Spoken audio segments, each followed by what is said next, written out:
Today is unpacking day because I just returned home from Alabama and I don't really want to do too many crazy things, but I want to make sure I get my workout in. So today's workout is 400 meters, 7 times with walking in between. So that's what we're going to do today. But first, I got to get my toothbrush and then we're going to head out and do our workout.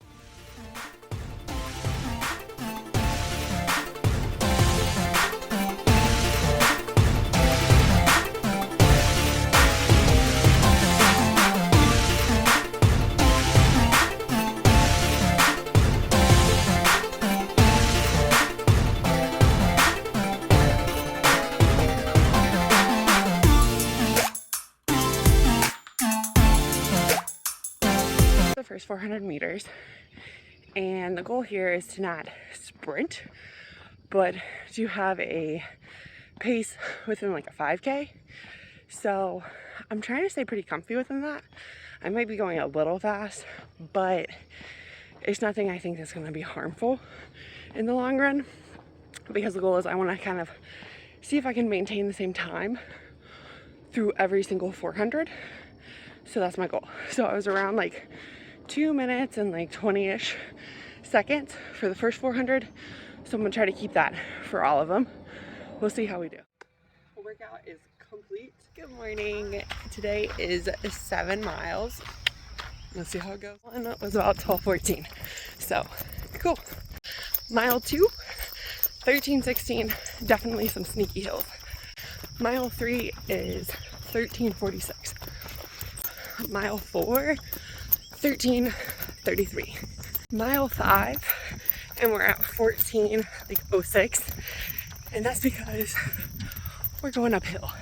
Mile 5 was 13:32. Mile 7 is complete. It was 13:26, so I feel really good with how I was pacing the 7 miles. Let's dive into my half marathon training, since I'm literally starting this type of channel 4 weeks into my training. I want to give you guys some history and just got to give you a little bit better understanding of what I'm doing, why I'm doing it, and my skill level, right? So I have been in health and fitness as an athlete and exercising since I was like 8, and that's when I started playing sports. I got into the gym and weightlifting when I was around like, I want to say 12, 13, and pretty much has been a part of my life ever since.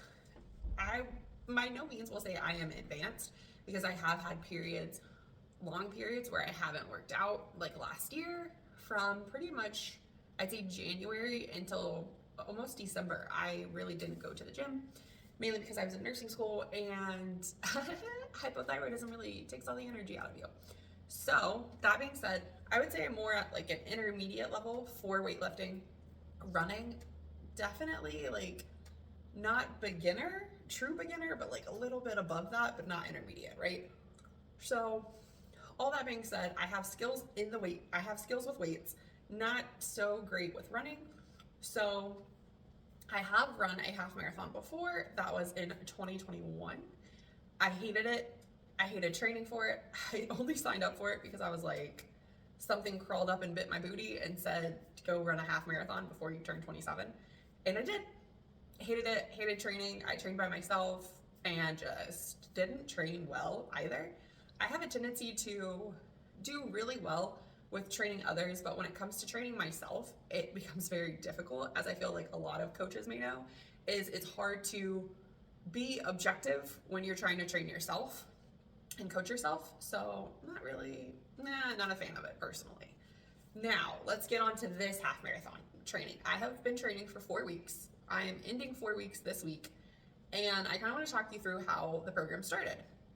So we started with 2 run days and 2 strength days, with an additional strength day if you wanted, right? Optional day. But overall, the first two weeks were just 2 runs, 2 strength days. 3rd week, we added in a 3rd run and took out, oh no, it's still there, I think. Nope, just 2 strength days and 3 run days. That will be the rest of the program, and the program runs for 10 weeks. So my next half marathon will be July 28th. I'm very excited for it. I'm enjoying training so much more now than I was then, partially because I do get to train online with my best friend.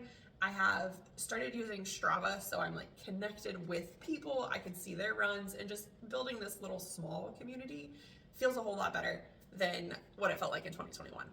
Now, one thing I'm doing very different from 2021 to 2024 is I am doing it because I want to. I'm enjoying the process. And I told myself that I really wanted to enjoy running. And what that means is when I go out and I run and I see other people, I always say hi, I say good morning. If I see an animal, I just like to watch them for a little bit as I'm passing to just really take in the scenery. And then every once in a while, I'll have a really good playlist, a couple good songs come on, and I'm living my best life out on the trail running. And that was definitely a testament to this week, because this week I made this week mentally difficult in my 7-miler, whereas in my tempo run, it was not. So I kind of want to break down long runs and tempo runs just for a brief kind of time spot, right? So a tempo run, depending on if it is for mileage or if you're doing short burst tempo work, we're always picking a pace, which is where the tempo comes from. We're picking a pace that we want to do all of these blocks within. So for the tempo run I did earlier, that's in the beginning of this video, the tempo is based off of a 5K. So my 400-meter splits needed to be a 5K-ish pace, which I felt like I did a really good job of. I kept the pace within 10 seconds of one plus or minus of the initial. Felt great doing it, was really happy, and just didn't overdo it because I didn't feel groggy, tired, or sore after the fact. That is a lie. I did feel a little sore in my hamstrings, but that's okay. That's not anything to be worried about.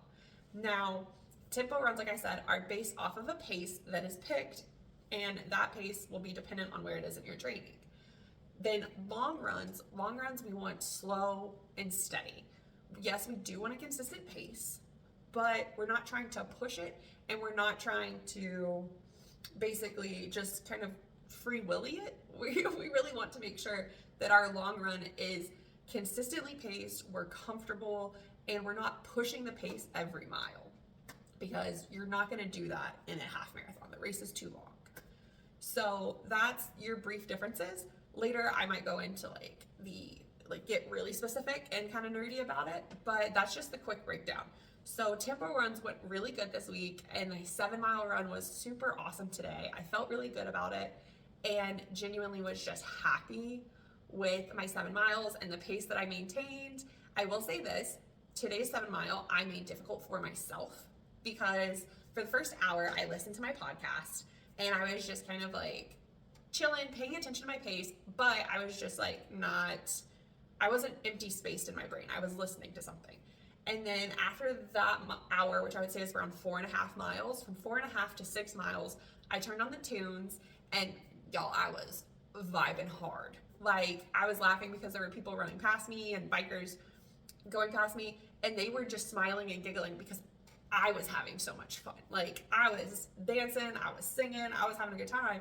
And then the last mile from 6 to 7, I really wanted to just focus and be present, because that last mile I was starting to get tired. And so I turned off the tunes and started tuning in more to my body. Not that I hadn't before, but in that last mile, I was really paying attention. I started to feel that my low back was getting tired, changed my posture, which helped a lot. And then mentally, it was more difficult because it was silence. And I just kept wanting to look at my watch and be like, okay, when is the 7 miles up? But I told myself, I gave myself points on the trail to be like, okay, this is when you can look at your watch. But otherwise, we are just running. We are just trying to go mindless, if you will, and just allow ourselves to be while we are running. And it was difficult, but I love doing that. I have a tendency to do that on pretty much any long runs, where I'll take the last 2 or 1 mile, just complete silence, because I just find that the best for me to kind of reset myself. This is the brief kind of overview of our half marathon training. We do 2 strength days. We do 2 or 3 run days. I do have another run this week at 4 miles, but I don't think I'm gonna get too much from that to add to this video. So this video is just gonna be my 1 strength day that I recorded at home, and my 2 run days that I completed this week back home. So it's been great. And keep in mind, when you are strength training, we want to push the weight and we want it to be heavy. We want it to be challenging, because lightweight isn't going to necessarily prepare us for our run. We want our body and our muscles to be prepared for these longer distances. So we need to make sure that we're pushing ourselves in the gym. Now, that's not going to happen throughout your entire program. It's going to happen maybe in peaks and valleys that coincide with your race, when it is, and if you're in off season or if you're in on season, whatever that may mean.